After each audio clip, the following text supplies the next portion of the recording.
সুপ্রিয় বন্ধুগণ, আজকে আমরা আলোচনা করব কমপ্লিটিং সেন্টেন্স কিভাবে শিখবেন সে সকল বিষয়গুলো নিয়ে। তাই আসুন ভিডিওটি প্রথম থেকে শেষ পর্যন্ত দেখতে থাকি। হ্যাঁ বন্ধুগণ, আজকের ভিডিওটি Khan method a complete book of written spoken English grammar এই বই থেকে নেওয়া হয়েছে। এই বইটির ওপর ইতিমধ্যে প্রায় 300টির অধিক ভিডিও লেকচার দেওয়া হয়েছে। যারা ভিডিওগুলো দেখেনি তারা দেখুন, ইনশাল্লাহ প্রতিটি ভিডিও আপনাদের কাজে আসবে এবং ভালো লাগবে। হ্যাঁ বন্ধুগণ, যারা যে সকল ভিডিও লেকচারগুলি দেখতে চান তারা কমেন্টস বক্সে কমেন্টস করে জানান, আমরা লিঙ্ক দিয়ে দেবো যাতে আপনাদের সহজ হয়। এছাড়া ইংরেজির পর কোনো প্রকার জিজ্ঞাসা থাকলে কমেন্টস করে জানিয়ে লিখুন, আমরা এদের উত্তরগুলো দিয়ে দেব। হ্যাঁ বন্ধুগণ, এখন আসুন মূল আলোচনা, কমপ্লিটিং সেন্টেন্স কিভাবে শিখবেন। হ্যাঁ, কমপ্লিটিং সেন্টেন্স শেখার জন্য প্রথমে কমপ্লিটিং সেন্টেন্সে যে সকল জয়নিং ওয়ার্ডগুলি থাকে এদের মিনিংগুলি আপনাকে প্রথম জানতে হবে এবং এদের ব্যবহারগুলি জানতে হবে। হ্যাঁ বন্ধুগণ, এদের উপর ইতিমধ্যে আমরা দুটি ভিডিও লেকচার দিয়েছি। যেমন এখানে প্রথম পৃষ্ঠা দিয়ে যতগুলি জয়নিং সেন্টেন্স আছে সবগুলো মিনিং আমরা আলোচনা করেছি। তারপর দ্বিতীয় পৃষ্ঠা থেকে আমরা বাকিগুলা আলোচনা করছি দ্বিতীয় ভিডিওতে।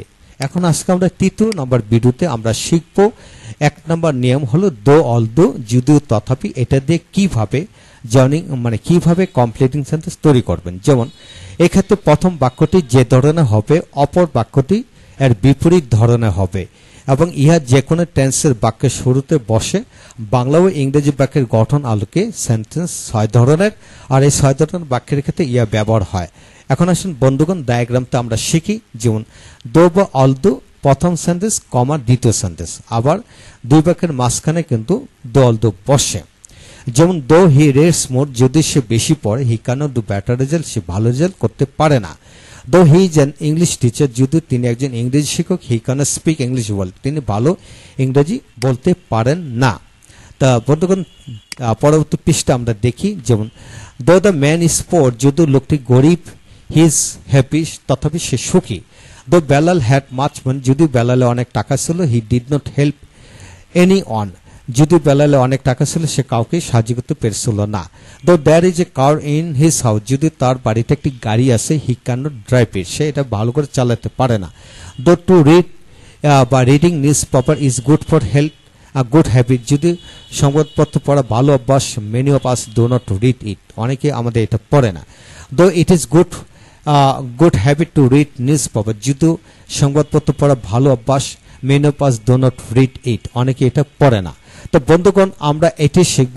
দো এর ব্যবহার হচ্ছে আপনি যে কোনো বাক্যের পূর্বে কিন্তু দো বসাতে পারেন। অর্থাৎ আমি ধনী, যদিও আমি ধনী, আমি গরিব, যদিও আমি গরিব, আমি পড়ি, যদি আমি পড়ি, আমি একজন শিক্ষক, যদি আমি একজন শিক্ষক। তো বন্ধুগণ, আপনার যে কোনো বাক্যের পূর্বে দো বসানো যায়, তবে দোর এর পরবর্তী বাক্যটি হবে বিপরীতমুখী। তাই আসুন, যদি আমি ইংরেজি পড়ি তথাপি ইংরেজিতে কথা বলতে পারি না, যদি আমি সকালবেলা ব্যায়াম করি তথাপি আমার স্বাস্থ্যটা ভালো যায় না। তো বন্ধুগণ, যে কোনো বাক্যের পূর্বে আপনি দো বসাতে পারেন। হ্যাঁ, এখন আসুন আমরা এক্সাম্পলগুলা করি, তাহলে আরো সহজ হবে। দো দে ওয়ার্ক হার্ড, যদি তারা কঠোরভাবে কাজ করেছিল, they did not prosper in life, তারা জীবনে উন্নতি করতে পেরেছিল না প্রপারলি, ভালোভাবে। I like him very much, আমি তাকে খুব পছন্দ করি। দো হি ডিসলাইকস মি, যদি সে আমাকে অপছন্দ করে। পিপল সাপোর্ট দ্য লিডার্স, মানুষ নেতাদেরকে সাপোর্ট করে। দো দে টেল লাইস, যদি তারা মিথ্যা বলে। পিপল সাপোর্ট দ্য লিডার্স দো দে টেল লাইস, যদি তারা মিথ্যা বলে। এখন আসুন, দো হি হ্যাড মাচ ওয়েলথ, যদি তার অনেক টাকা ছিল। অর্থাৎ হি ওয়াজ নট হ্যাপি, সে সুখী ছিল না, যদি তার অনেক টাকা ছিল। অথবা he did not do many things in life দো হি হ্যাড মাচ ওয়েলথ, সে জীবনে অনেক কিছু করতে পেরেছিল না, যদি তার অনেক সম্পদ ছিল। তারপর আসুন 5 নম্বর, দো উই স্টার্টেড আর্লি, যদি আমরা সকাল সকাল রওনা করেছিলাম। অর্থাৎ এখানে হবে we did not reach there timely বা ইন টাইম, আমরা সেখানে সময় মতো পৌঁছতে পারি না, যদি আমরা সকাল সকাল রওনা করেছিলাম। দো the student got a plus, যদি ছাত্রটি এ প্লাস পেয়েছিল, he did not he could not teach the any student but did not did not help any student in study. অর্থাৎ যদি ছাত্রটি এ প্লাস পেয়েছে তথাপি সে কোনো ছাত্রকে সাহায্য করতে পারে না। তো বন্ধুকে যে কোনো বাক্য বানিয়ে দেওয়া যাবে। এখন আসুন, দো to walk in the morning is good for health, যদি সকালবেলা হাঁটা স্বাস্থ্যের জন্য ভালো। I do not walk in the morning daily, আমি প্রতিদিন হাঁটি না। যদি সকালবেলা হাঁটা স্বাস্থ্যের জন্য ভালো তথাপি আমি প্রতিদিন হাঁটি না।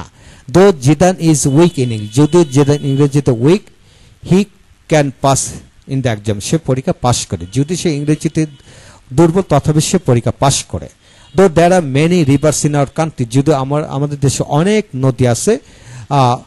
নদী আছে তথাপি আমরা প্রপারভাবে পর্যাপ্ত মাছ পাই না। We do not get enough বা সাফিসিয়েন্ট ফিশেস, আমরা পর্যাপ্ত মাছ আমরা পাই না। হি ক্যান নট স্পিক ইংলিশ, সেই ইংরেজিতে কথা বলতে পারে না। দো he is an English teacher, যদি তিনি একজন ইংরেজি শিক্ষক। তো বন্ধুগণ, আজকের এই ভিডিও থেকে দো এর ব্যবহারগুলো আমরা শিখে নিলাম।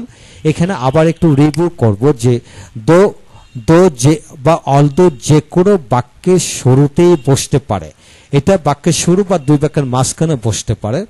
যে কোনো ধরনের বাক্য হতে পারে, অর্থাৎ মূলভারযুক্ত, নাউনযুক্ত, অ্যাডজেক্টিভযুক্ত, আসবাবযুক্ত, ডেয়ার বিশিষ্ট বাক্য, অর্থাৎ আপনার মুখে যে ধরনের বাক্য আসুক না কেন সবগুলো বাক্যের শুরুতেই কিন্তু আপনি দো বসাতে পারবেন। তবে দ্বিতীয় বাক্যটা প্রথম বাক্যের বিপরীতমুখী হবে। এবং এটাও খেয়াল করতে হবে যে কোনো টেন্স এবং যে কোনো অক্সিলারি বিশিষ্ট বাক্য দিয়ে কিন্তু আপনি দো দিয়ে বাক্য তৈরি করতে পারবেন।